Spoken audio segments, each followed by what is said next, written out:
born here in Maritzburg. My family believe that in South Africa, if we don't put our resources at that level, we may as well forget about competing with the best in the world. And after writing the exam here in Durban, I think I did so well that Ted insisted that I also join these guys.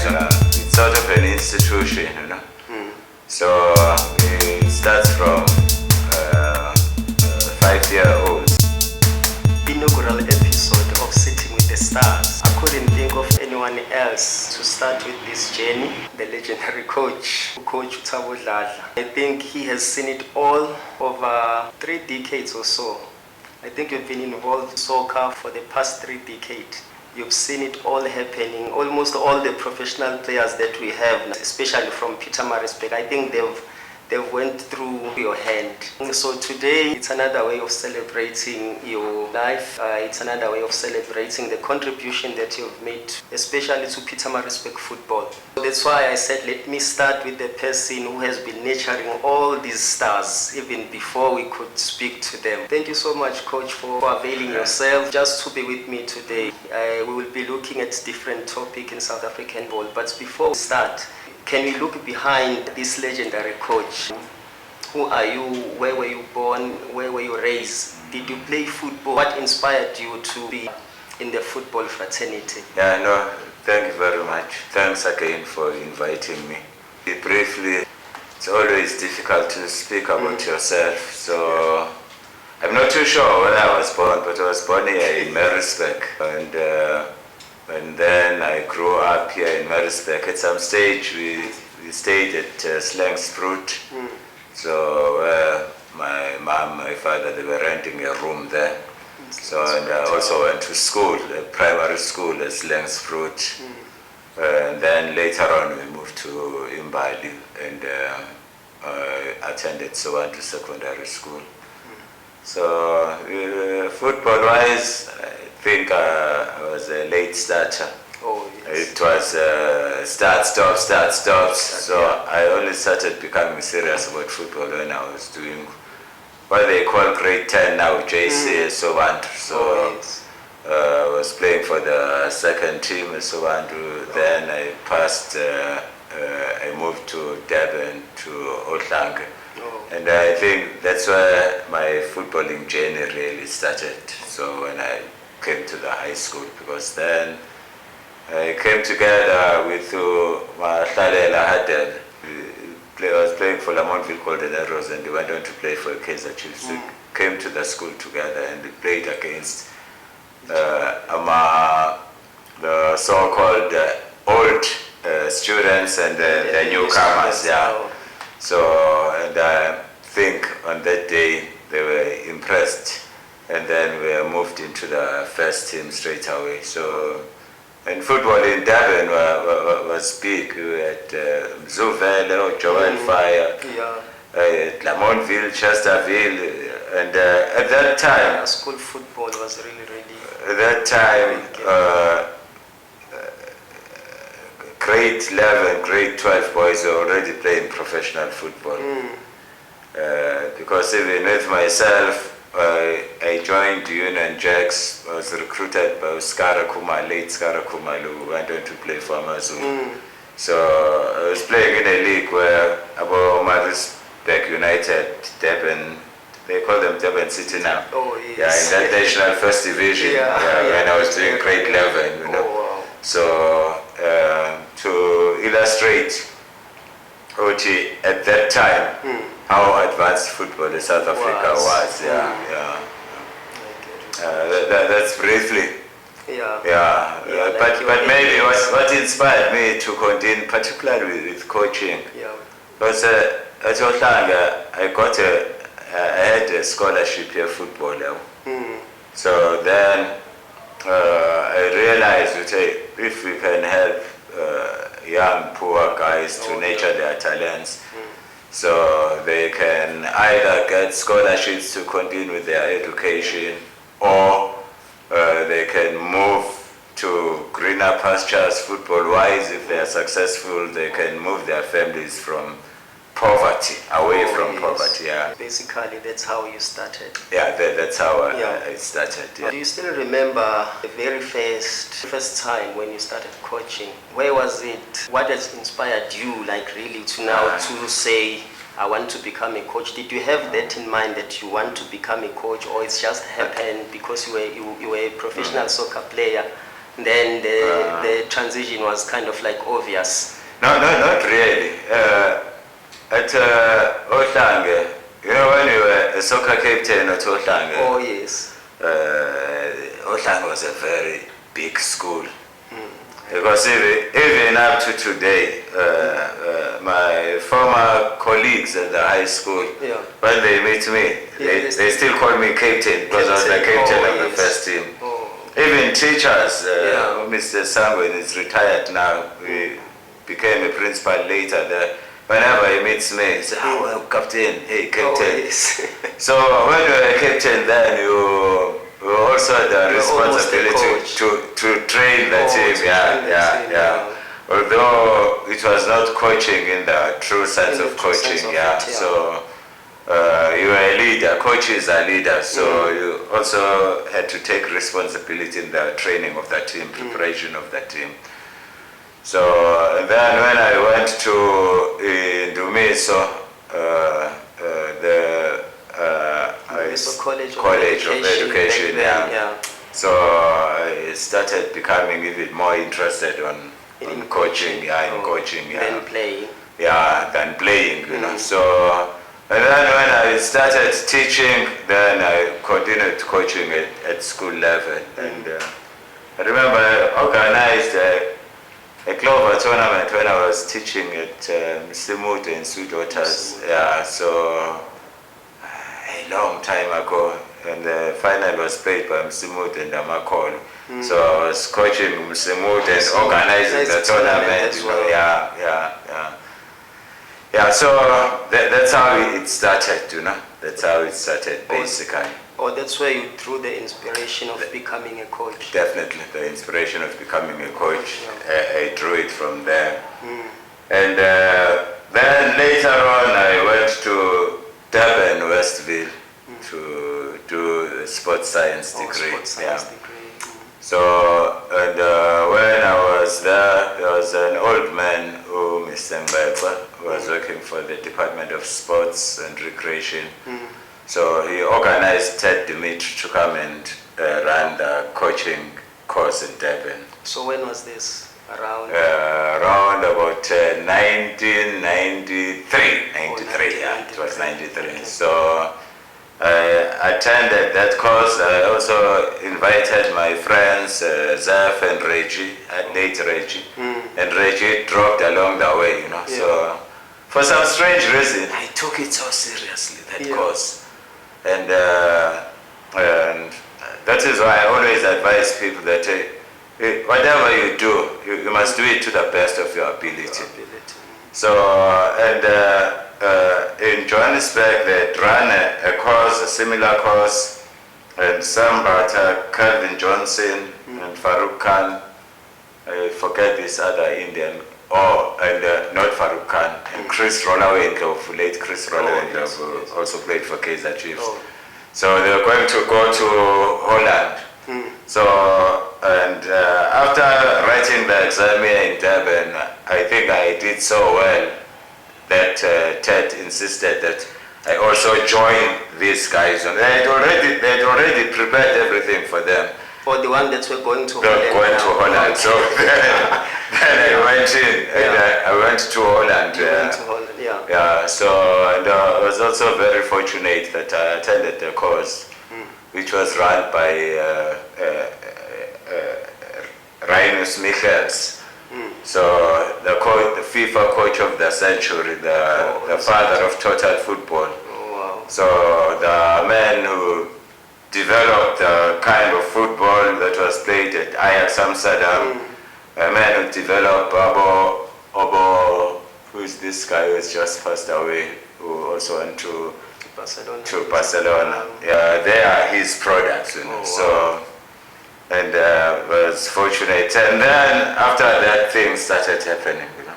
And then that's when you you said, I'm taking this thing seriously. Seriously, you know. And so what coaching qualification were you guys doing there? You said it was UEFA. I can't remember UEFA what, you know. Oh, so yeah, it was UEFA.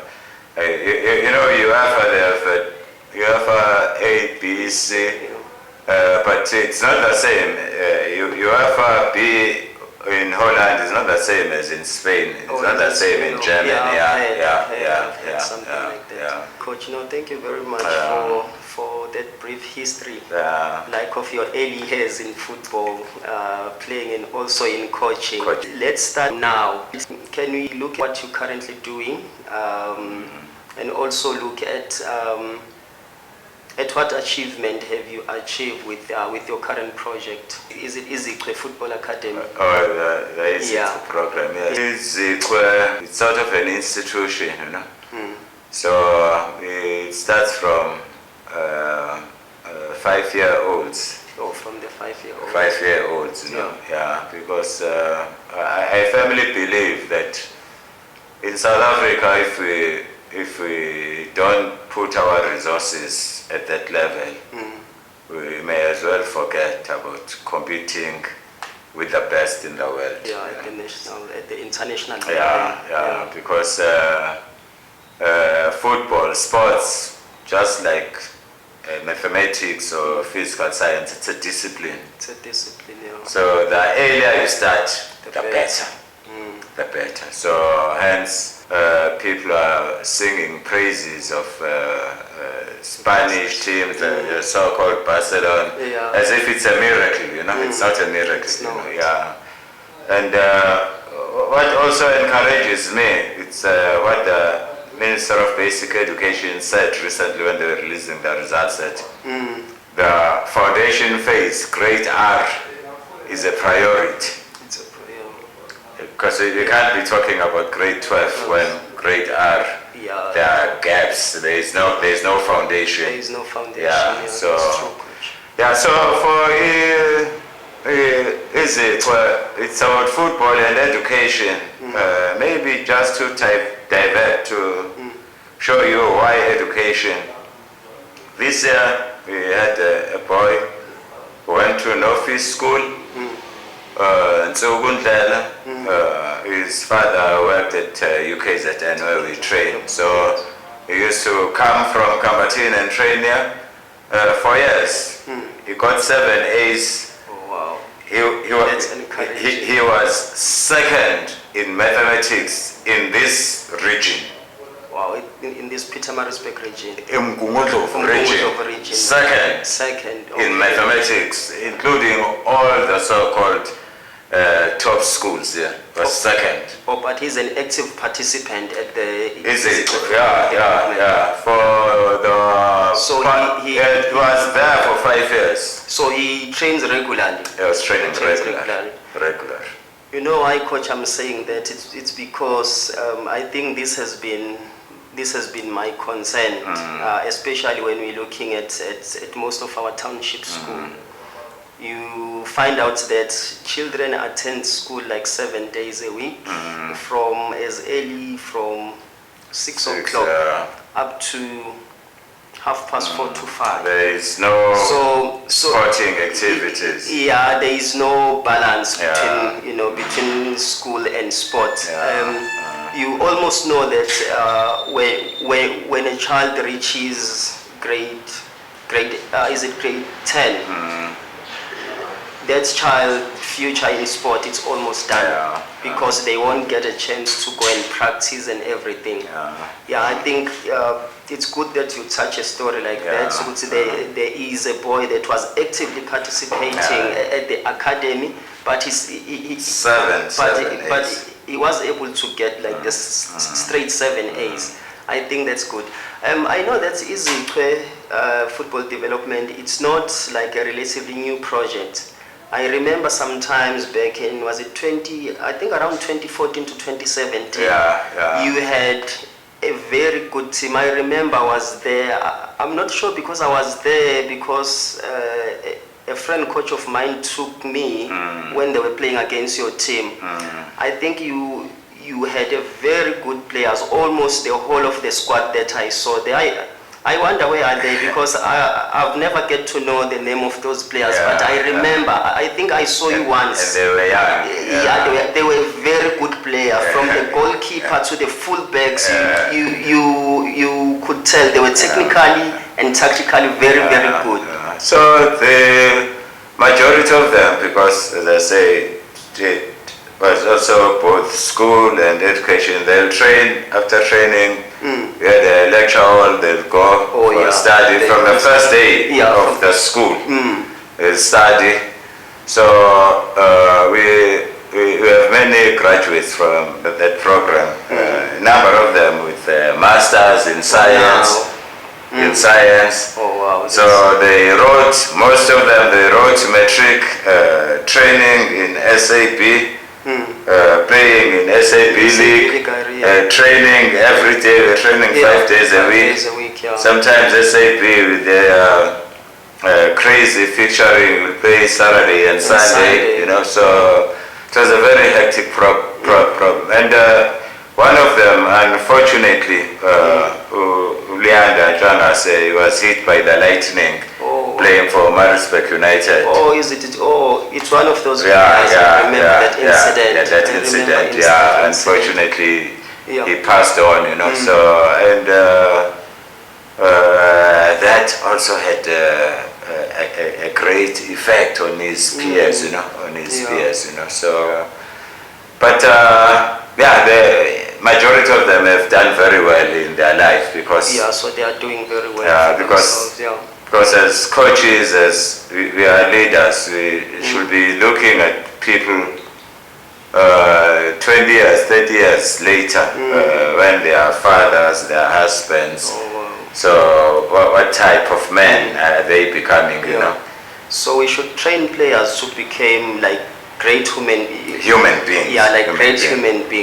Definitely. Apart from being soccer players. Definitely. So if it's happened that they break through to the professional football, all the best. All the best, and that's a bonus.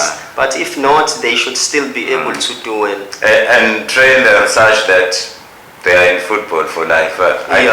Personally, I'm 67 in May, I'll turn 68. I still play. Yeah, but you still heavily involved in football. I still play. I still enjoy playing, you know. So like what you're saying, Coach. You can play for life. Play for life. I like what you're saying, because I always tell the gents, Suguti, we don't play football to become professional footballers. That's not the only aim that you are involved in the game, because at some point in your life when you were playing football, you did not know about professional football. So you were playing for enjoyment, you were playing for, just to get away from things. I think I like what you are saying. That's why when I hear a person say, I no longer play football, and then ask why, because football disappointed me and stuff, then that's really hurt me. But that is the challenge for coaches. Coaches must teach kids. Underline the word teach, because coaches are teachers. And teaching, it's not easy. Not at all.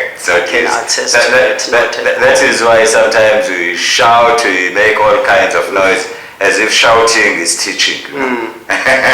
So we must teach them such that they derive lots of fun from it. So you only derive fun when you do things the right way. And that is why I don't think, I was watching Orlando Pirates and Kaizer Chiefs. Playing the derby like recently. I don't think that these players are really enjoying football. I mean, when the ball is out of play most of the time.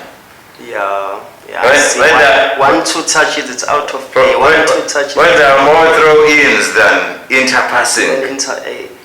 That's a bit of a problem. There's no fun. There's no fun. Players are like robots these days. But the fun is not about winning. So winning should be a byproduct of playing the game the right way. And first and foremost, players must feel satisfied. They must enjoy. then fans will enjoy. Yeah. And coaches will enjoy. Will enjoy yeah, as well. Yeah. Yeah. When you said it, I remember we're playing sort of a game at Edendale, and Diko was there. You know, we started playing as older players. Then Diko always say, let's entertain the crowd. Let's entertain the crowd. And whenever the balls come to him, he will do something that will make the crowd go crazy. Okay, coach. So, coach, like I said in my introduction, that you've seen it through for almost 2-3 decades. You've seen these guys coming along, playing around the local leagues up to the professional level. I remember when Mbulelo Mabizela was signing, or was he winning the Players Player of the Year or something? I think I saw to one of your columns that you used to write. Was it Talking Football? Yeah, Talking Football. Talking Football. I wonder where those columns went. I used to read those columns like every Wednesday or Thursday when the Echo comes out. I remember you said an ordinary human being can make another ordinary human being great. I think was when Mbulelo Mabizela signed for Tottenham Hotspur, or was he winning a player of the season or something, players player of the season or something like that? I can't.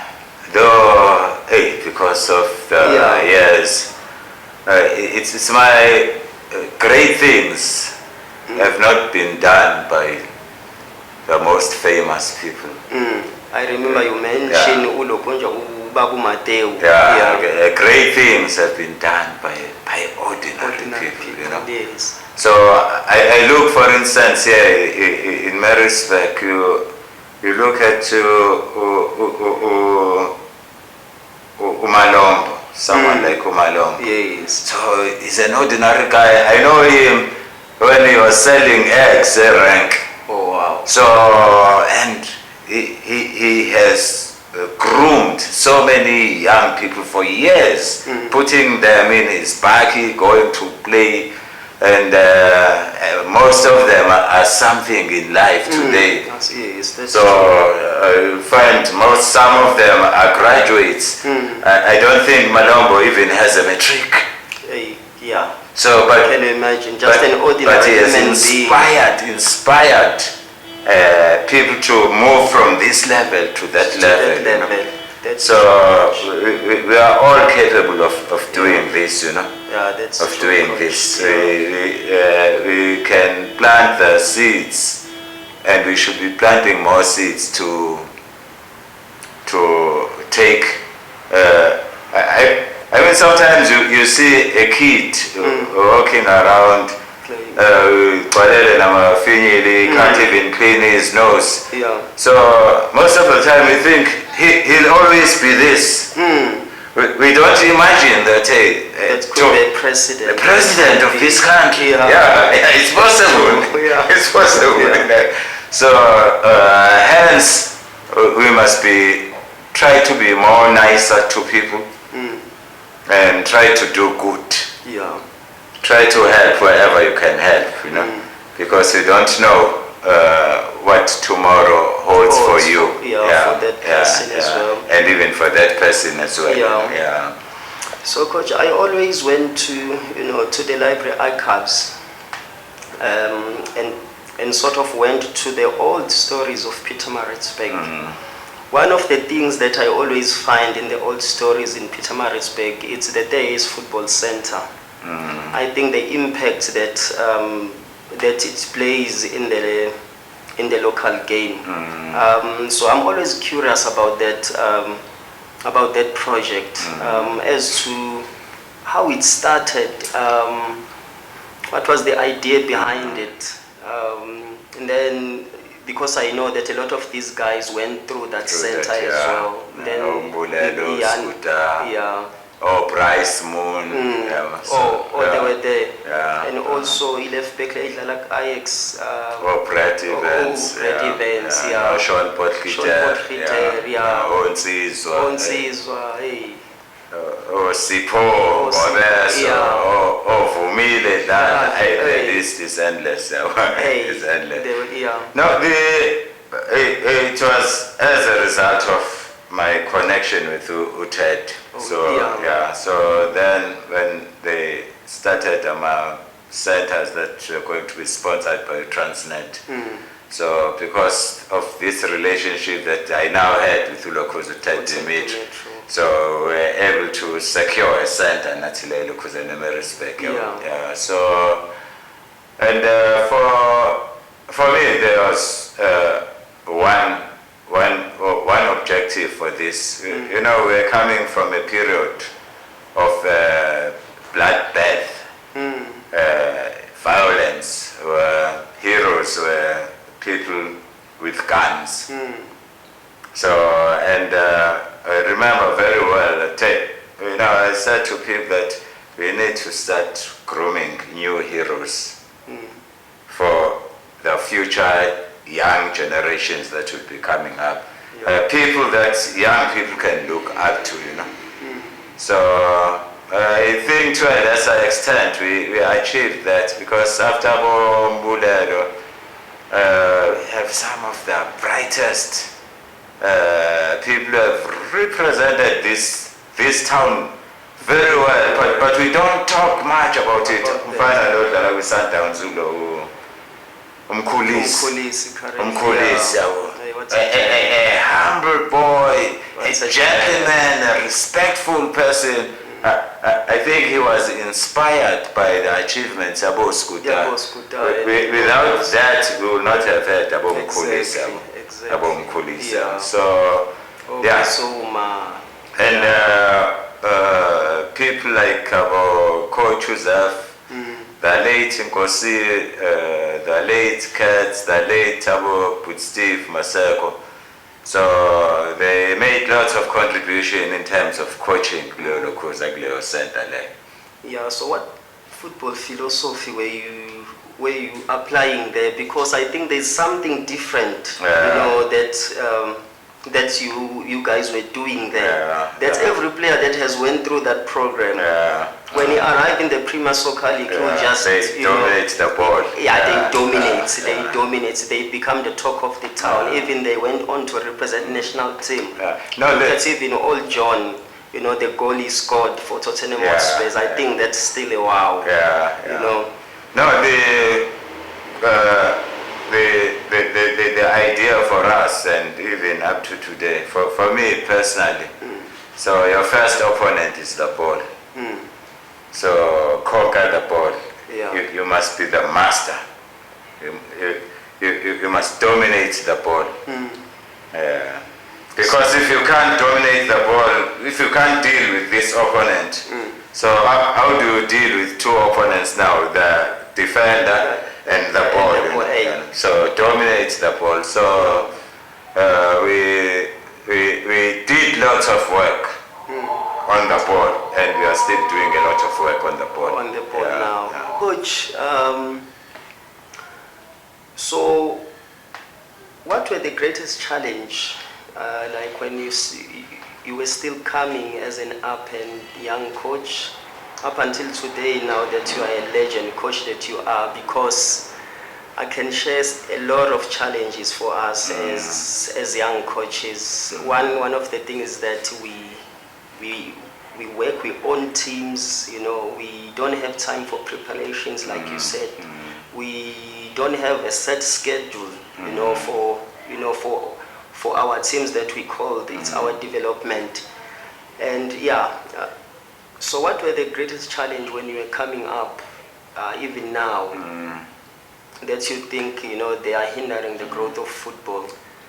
So the greatest challenge even now is to convince people of the importance of time. That we may not all have the same amount of money, of material resources, but God has given all of us 24 hours. And in South Africa, we are even lucky. The climate, it's a warm, throughout the year. So which means we can practice more. And the earlier the kids can start practicing a sport like football, Yeah, the better they become. the better. We can then start exporting lots of talents. We can then start moving lots of families from poverty Yeah. to better lives. To better lives. So, but we are failing to realize that it's not the money that does things. It's just those little things. We just need two things. It's leadership and the time. And the time.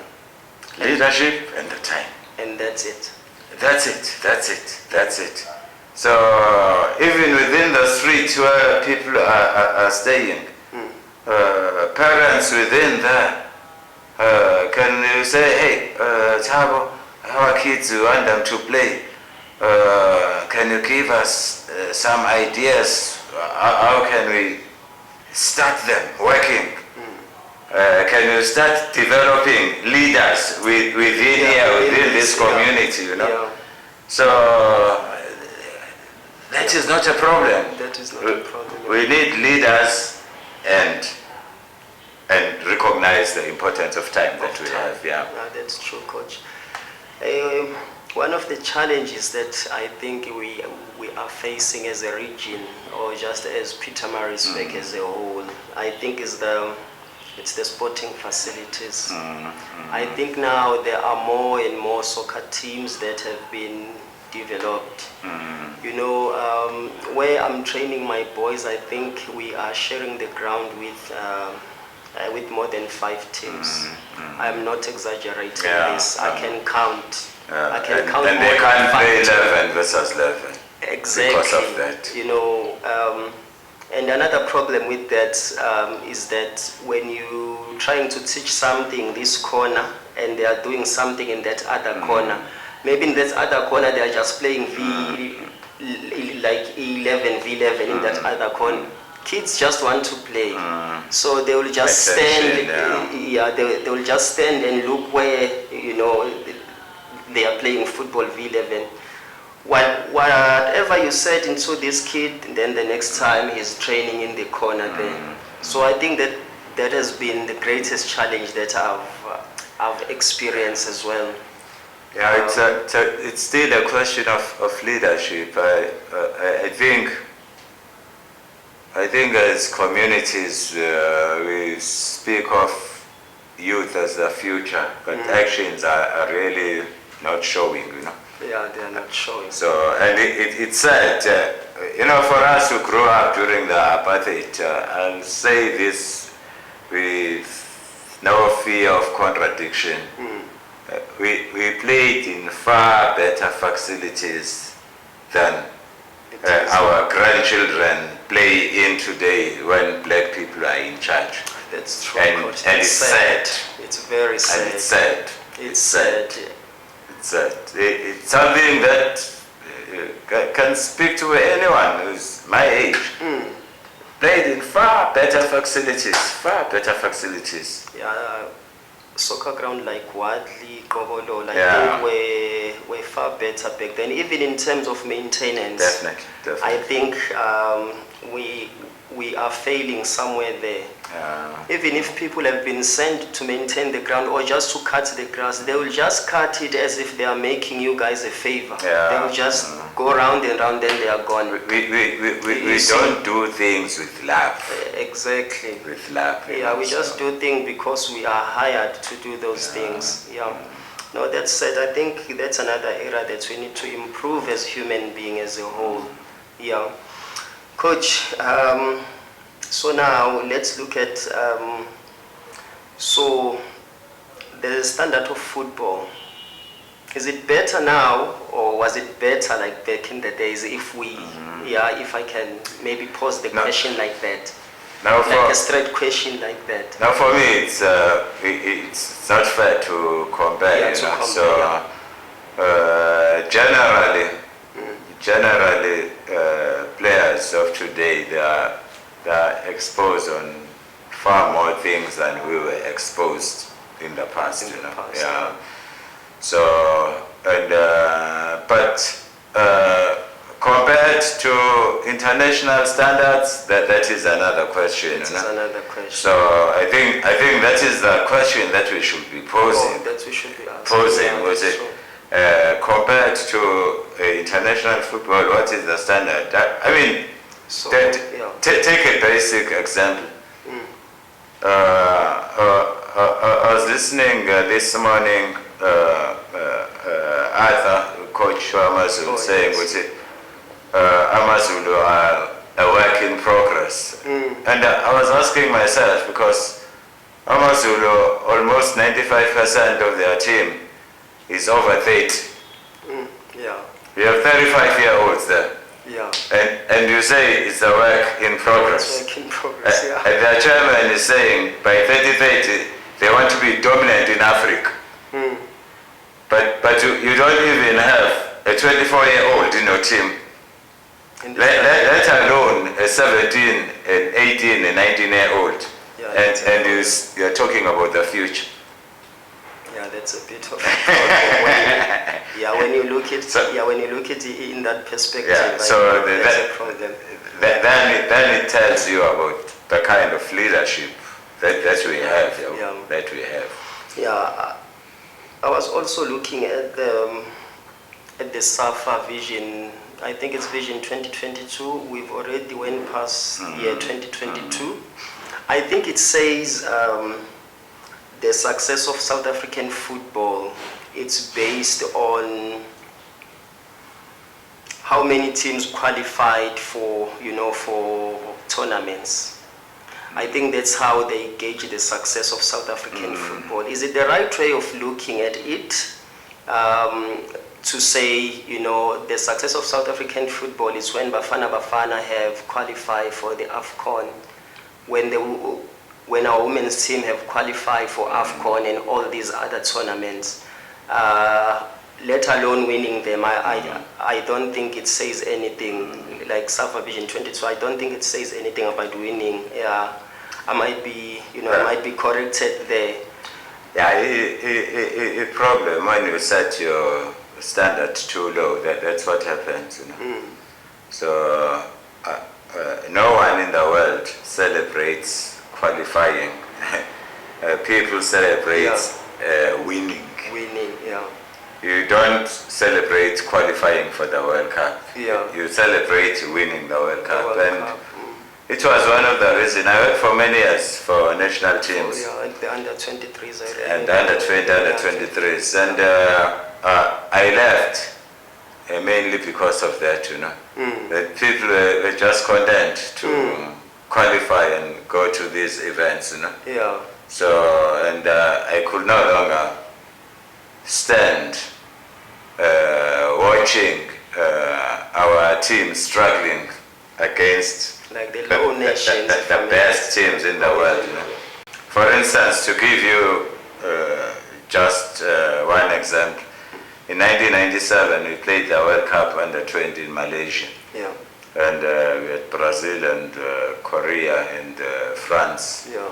And France in the front three, they're playing 4-3-3. Yeah. Front three, central David Trezeguet, right Nicolas Anelka, left Thierry Henry. Those are some of the biggest names in world football. Football ever, that's true. So where our players were playing against those teams at that time. So the only guy who did not even reach that level, Benny McCarthy. But Benny did not reach that level about Thierry Henry. Yeah, not at all. Yeah. Not at all. Yeah. I don't think SAFA is really in touch with what really happening at the development level, at the grassroots level, because I think the success of the national team sometimes just become because of one football club. Like the greatest of one football club, like we are currently experiencing in South Africa. I think mainly the success of the national team is because of what Sundowns have, Yeah. have done, So then when we're going to base that, like the success of football, based on the national team, qualifications, that becomes a problem. You see, my view, this is what I'm always saying to parents at Izichwe. It's the same thing with the government. Everything starts at home. I'm always saying to fathers and mothers that, hey, you are at your home, you are the president of SAFA. Yes. So, and then if you can start looking at that, and at individual level, if you can start doing things the right way. So surely, Msunduzi Football Association will start having better leadership. Umgumundo Football Association will start having better leadership. And KZN Football will start getting better leadership, and nationally will start getting better leadership. So everything starts at individual level. That's individual. Everything starts at family level, So hence, we all have a role to play in our own small ways, So, and sooner we start doing something about things in our corners, in small ways, and speak with others, help each other, we'll start moving somewhere, Yeah, we'll start moving somewhere. So, because the kind of leadership that we have is a reflection of who we are, Exactly. If you say the kind of leadership is bad, then it's a reflection of who we are. We are bad. That's true. We are bad. We are bad. Yeah, Coach. I think we should start wrapping, Coach. Yeah. So, what advice will you have? I know you've given us a lot of advice, but what advice will you have for an up-and-coming young coach? We are saying we are running academies and whatever. So, but what advice can you give us as an up-and-coming young coaches? So, be a scholar. Study, study, study. Be thirsty for knowledge. So, the problem that I have presently, our people, they are focusing too much on certificates. There's nothing wrong with certificates. Yeah, with this SAFA coaching certificate. There's nothing wrong. But in life, you learn in many ways. You communicate with others, you read, you watch football, you attend workshops. So even if there are no certificates in those workshops, but there is knowledge. The important thing it's knowledge. There's a book that I accidentally laid my hands on by Doc Lemov. It's a teaching book. It really opened my mind. It really opened my mind, So, and I see so many gaps in our coaching. I read that book every day. If you can look at my copy, hey, it's a mess because I am on top of it every day. Every day. So we must be scholars. We must be scholars because great players are produced by great teachers, great coaches. So to be a great teacher, you must train yourself. You must train yourself. Yeah. Maybe even to give evidence to what you are saying. I'm not saying, Coach, this is correct or this is it only. I think the greatest of coaches are the coaches that have even some form of extra qualification. Apart from football certification, even coaches back then, you find that they were teachers. Yeah. You know, they have a degree of this and that. Yeah. I think to give evidence to what you are saying, I think we should keep on reading and reading and reading. You must be thirsty for knowledge. Don't go to bed, and this does not only apply to coaches, to all our young black people there. So in whatever field you are in, be the best in what you do. Yes. So the guy who's filming this, Yeah. be the best. Be the best in what you do.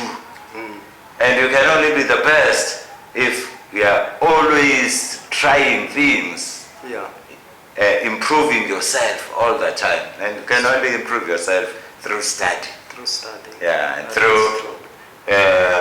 communicating with others in your profession, with the best in your profession. Yeah. Find out what makes them the best. Yeah, Coach, thank you so much for your time. I think we still need you guys in football. Like most of the things that I know as a coach, believe me, I took them from Abantu Abafana no Coach Joseph, because I speak to him like a lot of the times as well. I think he has taught me a lot of things, although I've never tell him this. Whenever he writes something, there is a 2-page paper that he wrote. I think he was writing about the development of young players from age 6 to up to 12 to 13 years. I think I learned a lot, even how to structure a training session.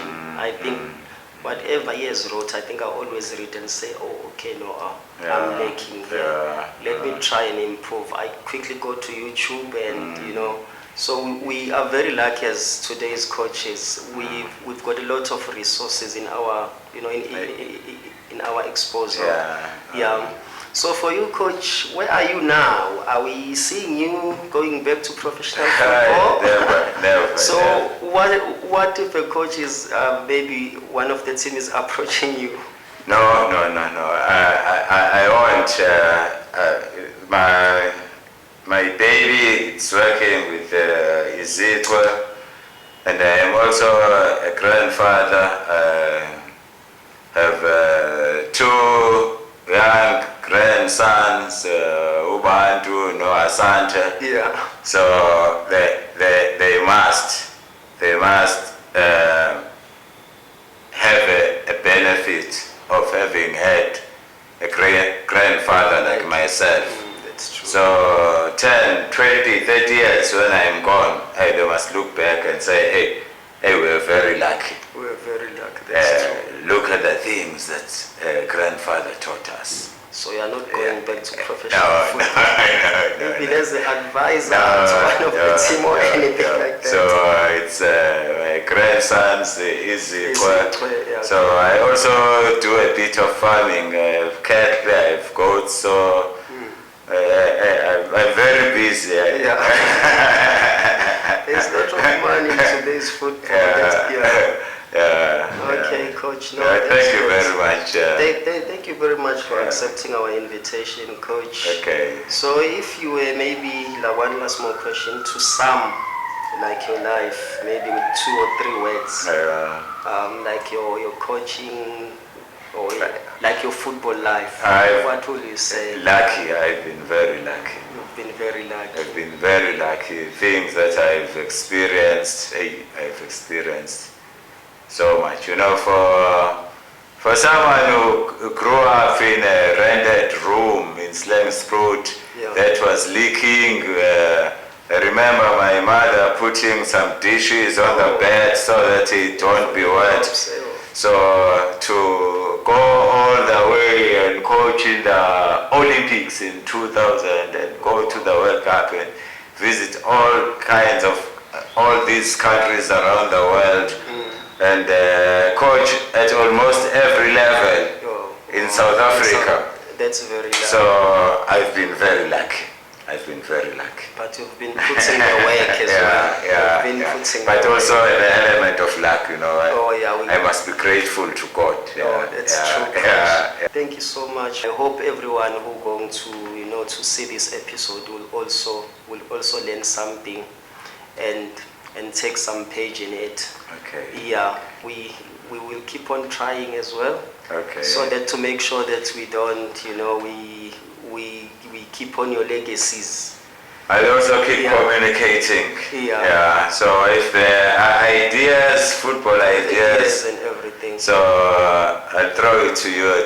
Can you reflect on this? Please, Coach.